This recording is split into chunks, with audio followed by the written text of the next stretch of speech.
Welcome to ஷிண்டு vlogs. இன்றைக்கி நம்ம என்ன செய்ய போகிறோம் பார்த்தீங்கன்னா, இட்லி பொடி வீட்டில் ஈஸியாக எப்படி செய்யலான்னு பார்க்கலாம் வாங்க. ஒரு பெரிய கடாய் வச்சுக்கோங்க. அதில் ஒரு கப்பு உளுத்தப்பருப்பு போட்டுக்கோங்க. நல்லா மீடியம் ஃப்ளேம் வச்சு நல்லா ரோஸ்ட் பண்ணிக்கோங்க. இப்போ ரெடி ஆகிடுச்சு. இது ஒரு பிளேட்டில் மாற்றிக்கலாம். அதே கடலைப்பருப்பு போட்டுக்கலாம். இதுவும் லோ ஃப்ளேம்லேயே ஃப்ரை பண்ணிக்கோங்க. இப்போ ரெடி ஆகிடுச்சு. பிளேட்டில் மாற்றிக்கலாம். அரை கப் பொட்டுக்கடலை சேர்த்துக்கலாம்.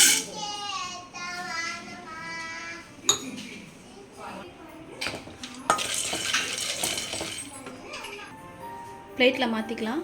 ஒரு ஸ்பூன் துவரம்பருப்பு, ஒரு ஸ்பூன் சிறுபருப்பு,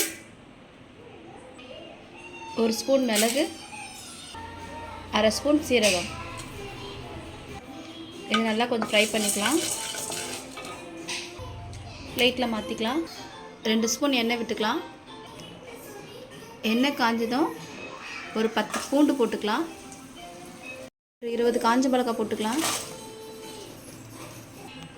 இது கூட ஒரு கப் கருவேப்பிலை போட்டுக்கலாம்.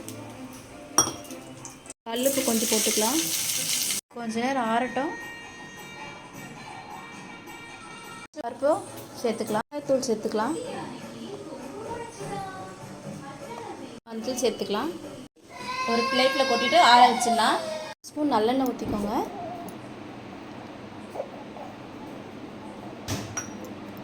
அவ்வளோதான் ஃப்ரெண்ட்ஸ், இட்லி பொடி ரெடி ஆயிடுச்சு.